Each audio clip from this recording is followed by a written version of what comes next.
ये है news reporter network. आप देख रहे हैं न्यूज रिपोर्टर लाइव, सोच आपकी, आवाज हमारी। नमस्कार, आप देख रहे हैं न्यूज रिपोर्टर नेटवर्क और मैं हूं आपके साथ रिया कुमारी। खबरों की शुरुआत करते हैं, लेकिन एक नजर हेडलाइंस पर। उत्तराखंड में अब हर साल होगी पीसीएस की परीक्षा, यूपीएससी का पैटर्न होगा लागू। आज देहरादून में बारिश और ओलावृष्टि की चेतावनी, गिरेगा तापमान। सिपाही पर ट्रैक्टर ट्रॉली चढ़ाने के मामले में सीएम धामी सख्त, डीजीपी से मांगी रिपोर्ट, अवैध खनन पर जताई नाराजगी। चारधाम यात्रा में 1,40,000 ने कराया बद्री और केदारनाथ यात्रा के लिए पंजीकरण। अब खबर विस्तार से। स्टैटिक ने सेंट्रल मॉल के साथ मिलकर देहरादून में ईवी चार्जिंग स्टेशन तैयार किया है। आपको बता दें, स्टैटिक ने सेंट्रल मॉल के सहयोग से उत्तराखंड में प्रवेश किया है और सबसे पहले देहरादून के सेंट्रल मॉल में तेज गति वाला ईवी चार्जिंग स्टेशन पेश किया गया है। आपको बता दें कि भारत के सबसे बड़े ईवी चार्जिंग नेटवर्क स्टैटिक ने हाल ही में पंजाब और राजस्थान में कई चार्जिंग स्टेशन स्थापित करने के बाद अब उत्तराखंड की राजधानी देहरादून में चार्जिंग स्टेशन पेश किया है। उल्लेखनीय है कि इसे यूनिवर्स सेंट्रल मॉल के साथ मिलकर उनके परिसर में बनाया गया है और इस चार्जिंग स्टेशन में 60 किलोवाट क्षमता का तेज डीसी चार्जर लगाया गया है, जो 80% एसओसी के साथ ई कार को 40 मिनट में ही चार्ज कर सकता है। ईवी ओनर्स हैं जो ईवी आज की डेट में चलाते हैं, उनके लिए बहुत ही फ़ायदेमंद है, क्योंकि आज वो क्या करते हैं, घर पे चार्ज करते हैं। घर पे से 7 से 8 घंटे लगते हैं चार्जिंग करने के लिए, पर कभी भी वो घर से बाहर निकले और उनको लॉन्ग रूट जाना हो या फिर जल्दी से चार्ज करके निकलना हो, तो उसके लिए ये चार्जर बहुत ही फ़ायदेमंद है, क्योंकि ये 30 से 40 मिनट के टाइम पे आपको चार्जिंग फुल करके दे देगा सर। तो जो आपको प्रॉब्लम होती है यूजुअली, वो नहीं होगी सर।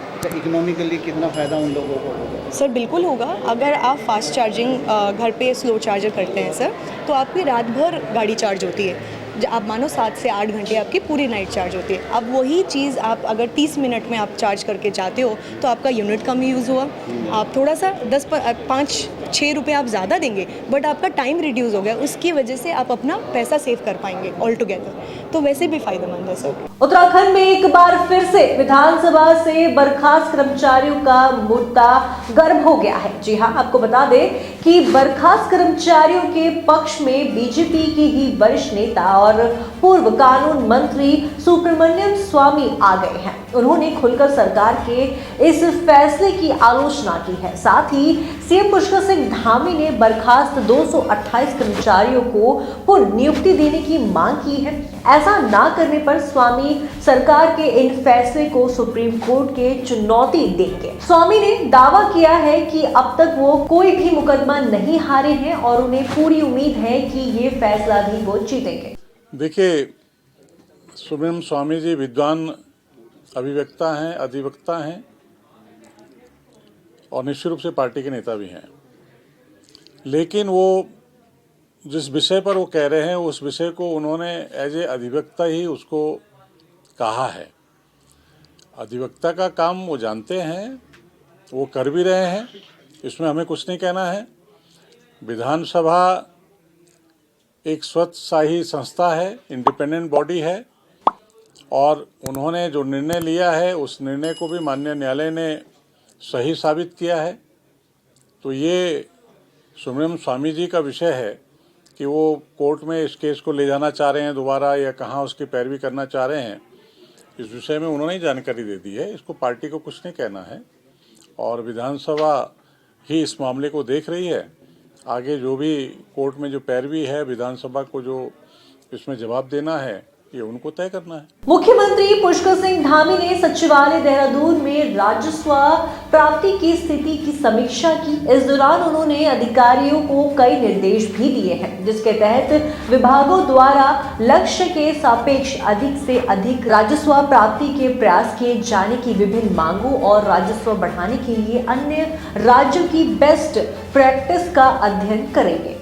अभी तक की सारी पूरे वर्ष भर की जो राजस्व की प्राप्ति हुई है उस पर पूरी चर्चा हुई है और कुछ विभागों में अभी अपेक्षा अनुसार जो राजस्व की प्राप्ति नहीं हो पाई है, उनको उनके लक्ष्य के लिए कहा है और अगले वर्ष के लिए कि जैसे ही नया वित्तीय वर्ष प्रारंभ होगा तो अप्रैल माह में ही पहले ही सारे विभाग जहाँ से राजस्व की प्राप्ति होनी है अपना एक रोड मैप बना लेंगे, अपना लक्ष्य बना लेंगे, उसके अनुरूप पूरा मैप बनाकर उस पर पूरे वर्ष भर काम होगा। क्योंकि इस बार ये बैठक मार्च आने वाला है, वित्तीय वर्ष समाप्त होने वाला है, तो अभी तो केवल लक्ष्य प्राप्ति के लिए ही था। वरिष्ठ पत्रकार प्रमोद खंडूरी को नगर पालिका परिषद पौड़ी की एक सभासद के द्वारा सोशल मीडिया में देख लेने की धमकी देने और अभद्र भाषा का प्रयोग करने और गाली देने का मामला सामने आया है, जिसको लेकर पौड़ी मुख्यालय की पत्रकारों में भारी आक्रोश और रोष बना हुआ है। आज मंडल मुख्यालय के पत्रकारों ने सीओ पौड़ी से मुलाकात करते हुए कहा कि सभासद के द्वारा पत्रकार प्रमोद खंडूरी को थाने में रिपोर्ट दर्ज करने और सरेआम मारपीट करने तक की धमकी दे दी गई है। मेरे द्वारा फेसबुक लाइव पर पौड़ी नगर पालिका वार्ड नंबर 9-10 में जो कूड़ा जलाया जा रहा है उसको लेकर एक डिबेट की गई थी, मतलब लाइव किया गया था। लाइव में मैंने कहा कि यहाँ के वार्ड मेंबर कैसे लोगों को चुप करा रहे हैं, इसके लिए अध्यक्ष जी भी तारीफ़ कर रहे होंगे उनकी कि लोग कुछ नहीं कह रहे हैं और वार्ड मेंबर भी कुछ नहीं बोल रहे हैं। इसको लेकर के वार्ड नंबर 10 की जो वार्ड मेंबर है अनीता काला, उसका आज मुझे फ़ोन आता है और फ़ोन पर मुझे धमकी देती है कि तुमने कैसे मेरे वार्ड के बारे में बात कर दी और मेरे बारे में कैसे बात कर दी, मैं तुम पे मानने का दावा करूंगा। जबकि मेरे द्वारा कोई भी अभद्र भाषा का व्यवहार प्रयोग नहीं किया गया था, केवल वार्ड मेंबरों का एक जिक्र किया था कि वार्ड मेंबरों के द्वारा अभी तक यहाँ चुप है और इस क्षेत्र में लगातार लोग कूड़ा जला रहे हैं, लोगों को गंदी और जहरीली सांस लेना पड़ रहा है। इसके बाद वार्ड नंबर 10 की जो मेंबर है अनीता काला, उसके द्वारा मुझे अभद्र गालियां दी गई फेसबुक पर और मेरे खिलाफ मान आने का दावा करने की बात की गई। उसके बाद माँ बहन की गाली दी गई और मुझे देख लेने की धमकी की बात की गई और मैं इस पर लीगल एक्शन लूंगा। जनपद उधम सिंह नगर के खटीमा में एसडीएम रविंद्र बिष्ट और नायब तहसीलदार द्वारा संयुक्त रूप से प्रतिबंधित सिंगल यूज प्लास्टिक और पॉलिथीन के खिलाफ छापेमार कार्रवाई की गई है और जुर्माना भी वसूला गया है। वहीं मछली मीट के दुकानदारों द्वारा फैलाई जा रही गंदगी से एसडीएम बहुत सख्त नजर आए हैं और उन्होंने गंदगी फैलाने वाले दुकानदारों को चेतावनी देते हुए बताया है कि अपनी आदत से बाज नहीं आए तो उनके खिलाफ सख्त कार्रवाई की जाएगी और दुकानों को सील कर दिया जाएगा। आपको बता दें कि माननीय उच्च न्यायालय के आदेश अनुसार उत्तराखंड में सिंगल यूज प्लास्टिक और पॉलिथीन को प्रतिबंधित कर दिया गया है और इसी के मद्देनजर खटीमा प्रशासन द्वारा सूचना मिलने पर छापेमार कार्रवाई की गई है और उनके चालान भी काटे गए हैं। पहले भी कार्रवाई की गई है, लेकिन अभी भी ध्यान संज्ञान में आया कि कुछ लोग यहाँ पर सिंगल यूज प्लास्टिक का और पन्नियों का इस्तेमाल कर रहे हैं। लिहाजा हमने आज यहाँ पर चेकिंग की, कहीं के जुर्माने भी वसूले गए हैं और साथ ही यहाँ पर जो गंदगी कर रहे हैं, जो मीट की दुकानें हैं जो बिना स्लॉटर हाउस के चल रही हैं और वो सारी गंदगी या कचरा नाला में फेंक रहे हैं, तो ये गलत बात है। उनको हमने सचेत किया कि अगली बार ये करेंगे तो उनकी दुकानों को हम सील करेंगे। देहरादून जनपद के वरिष्ठ पुलिस अध्यक्ष दिलीप सिंह कुंवर के द्वारा धर्मावाला चौकी पहुंचकर धर्मेश्वर महादेव मंदिर का लोकार्पण किया गया। वहीं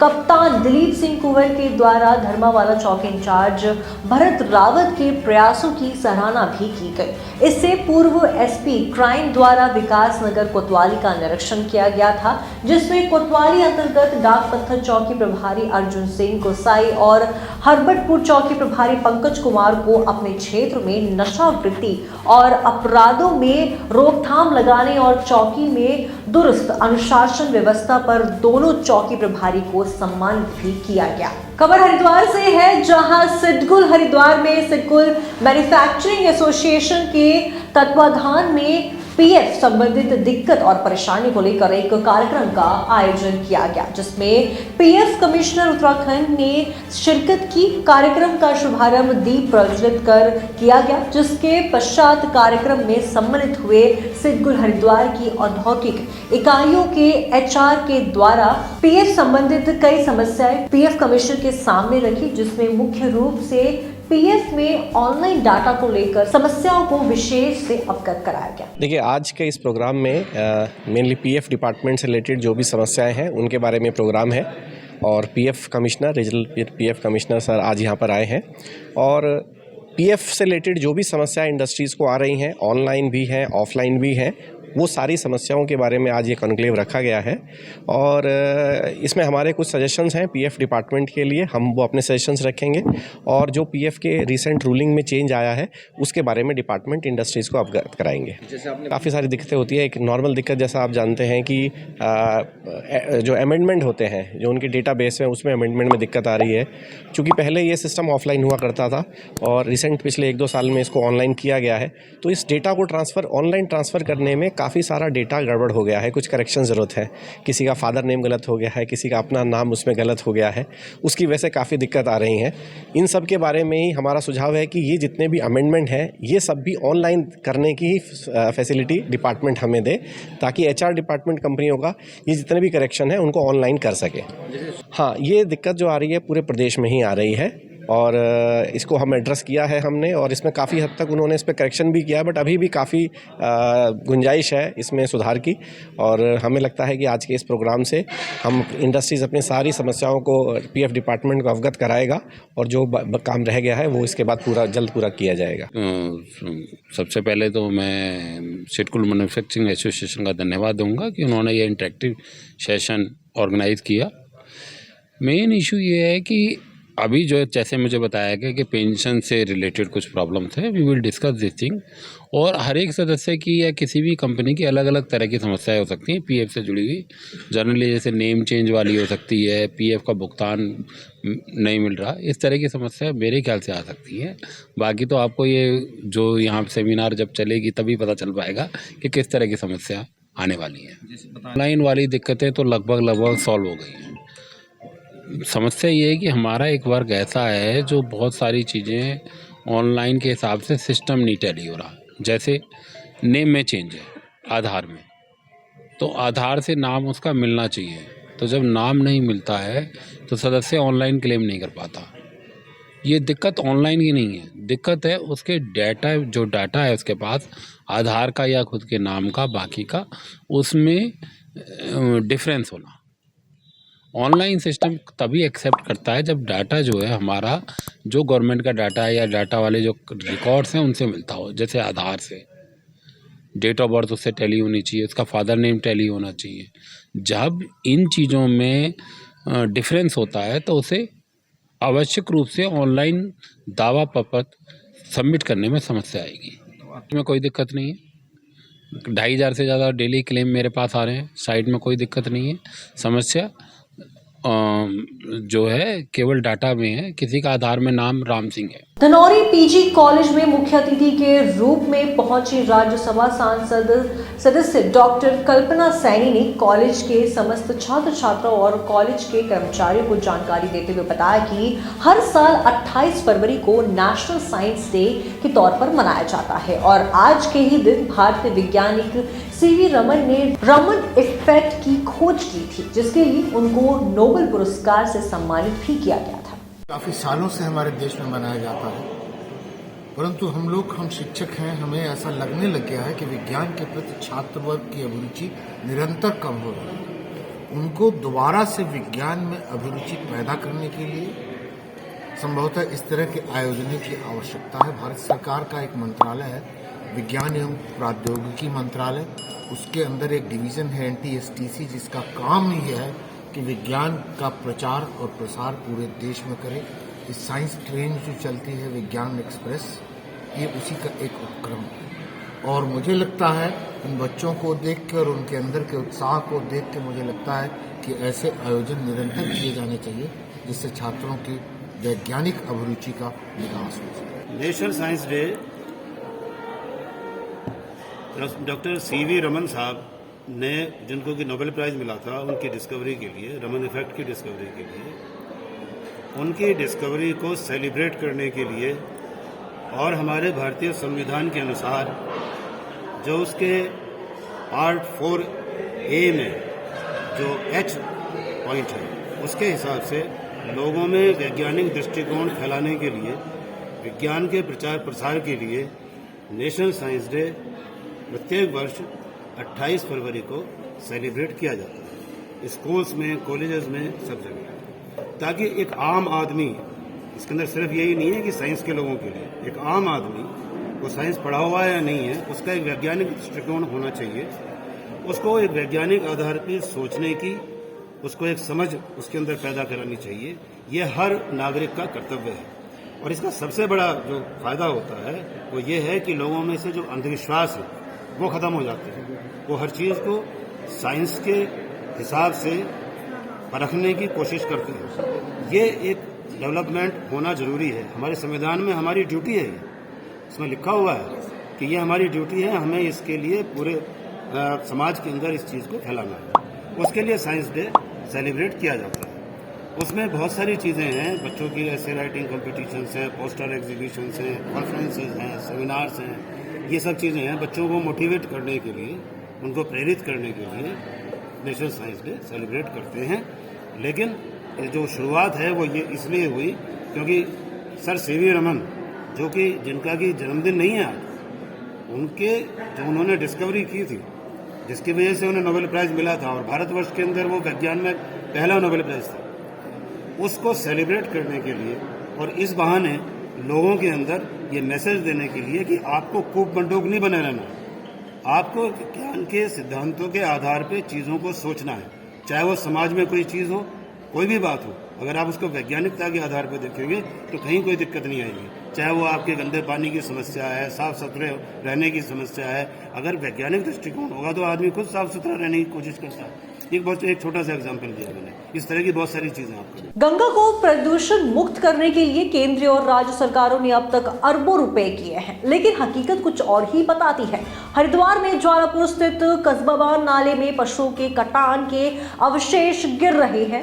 गौर करने वाली बात यह है कि इस इलाके में पशुओं का कटान प्रतिबंधित है, बावजूद इसके रोजाना इन अवशेषों को गंगा में गिराया जा रहा है। यूं तो हर महीने जिला गंगा संरक्षण समिति की बैठक आयोजित होनी चाहिए, लेकिन प्रशासनिक लापरवाही के चलते हर महीने आयोजित होने वाली ये बैठक 3 महीने बाद आयोजित हुई है। बैठक में मामला उठाने पर जिलाधिकारी ने नगर निगम को लताड़ लगाते हुए एसडीएम को इसकी जांच सौंपी है और आरोपियों पर सख्त कार्रवाई करने के आदेश भी दिए हैं। समिति की बैठक हुई थी और उसमें सभी हमारे जो गवर्नमेंट ऑफिसर्स जिसके कमेटी के मेंबर हैं वो उपस्थित थे, साथ ही साथ जो नामित सदस्य थे वो भी थे।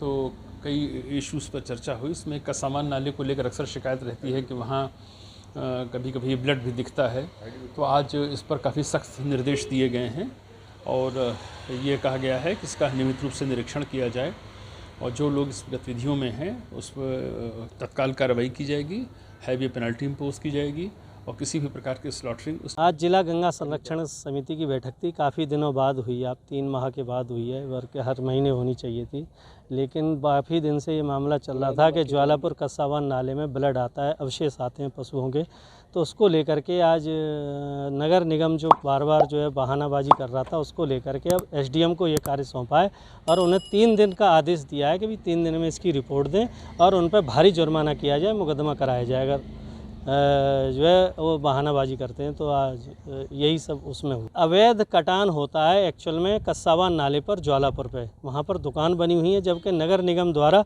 उनको कोई परमिशन नहीं है। उन्होंने स्वयं नगर निगम ने कहा है कि हमने किसी को कोई लाइसेंस नहीं जारी किया, उसके बावजूद ही वहाँ अवैध दुकानें हैं मांस की, जो गंगा नाले के माध्यम से गंगा में गिरता है।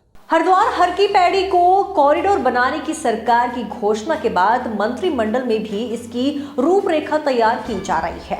कॉरिडोर का विस्तार किस तरह से किया जाएगा, साथ ही सरकार संत समाज, धार्मिक संस्थाओं और व्यापारियों से वार्ता कर कॉरिडोर को बनाने की बात कर रही है।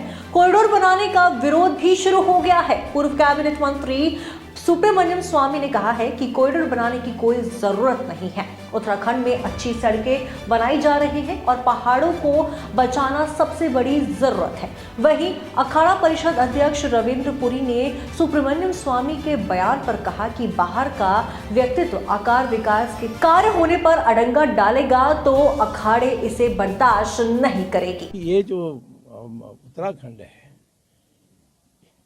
इसमें क्या जरूरत है एक कॉरिडोर बनाने के लिए? मैं समझता हूँ कि इसमें जो रोड्स बननी चाहिए, तगड़े बनने चाहिए, अच्छे बनने चाहिए, पहाड़ों को तोड़ना नहीं चाहिए, इसकी जो ब्यूटी है, इसकी जो सुंदरता है, इसको कायम रखने की आवश्यकता है, उसी को देखना चाहिए। होली से पहले अवैध शराब कारोबारी पर लगाम लगाने की तैयारी में आबकारी विभाग जिले में बनेगी कई टीमें। आपको बता दें, धर्मनगरी हरिद्वार में होली के त्योहार के करीब अवैध शराब माफिया सक्रिय हो जाते हैं और बड़े पैमाने पर अवैध शराब का काला कारोबार करते हैं। इसी को देखते हुए आबकारी विभाग अलर्ट मोड पर नजर आ रही है। आबकारी विभाग होली से पहले अवैध शराब को लेकर बड़ा अभियान चलाने जा रहे हैं, जिसके चलते अवैध शराब कारोबारी पर नकेल कर सके, इसके लिए आबकारी विभाग द्वारा कई टीमें बनाई गई है और साथ ही ड्रोन कैमरे से भी नजर रखी जा रही है। और होली के पहले एक विशेष अभियान चलाने जा रहे हैं, जिसमें हम ये सुनिश्चित करेंगे कि जो अवैध शराब के अड्डे हैं, बेचने के अड्डे हैं, उनको पूरी तरह से नष्ट किया जाए। और लगातार अभियान कई महीनों से चल भी रहा है, तो यही कोशिश है कि होली का पर्व शांतिपूर्वक निपटे और हम इस पर जो है पूरी प्रभावी कार्रवाई करें। अलग से टीमें बनाई जाएंगी और निश्चित तौर से, और अपराध निरोधक क्षेत्र की हमारे यहाँ लक्सर में, रुड़की में और हरिद्वार में टीमें बनेंगी। जनपदीय एनफोर्समेंट की टीमें भी संयुक्त रूप से काम करेंगी। तो उस पर विशेष फोकस है कि जो पथरी नाले के आसपास के इलाके हैं, जो काफ़ी प्रभावित रहता है, हरिद्वार का क्षेत्र है, लक्सर का खानपुर का इलाका है, और लक्सर का सिदुलू का इलाका है, डेरा कलाल का इलाका है, प्रतापपुर का इलाका है, और रायगढ़ी के पास जो बाणगंगा का इलाका है, इस इलाकों में हमारा विशेष फोकस रहेगा। और रुड़की में नारसन, कोलकी, ये सब जो इलाका है, नाथू, खेड़ी, इन सब इलाकों में हम विशेष फोकस करने जा रहे हैं। सुनिश्चित किया जाएगा कि जो धार्मिक हमारे स्थल है, उनके आसपास कोई किसी भी तरह की शराब न बिके, और सुनिश्चित किया जाएगा प्रत्येक दशा में कि इस तरह की कोई घटना न हो। तो आज के इस खबर में बस इतना ही। देखते रहिए न्यूज रिपोर्टर लाइव। धन्यवाद।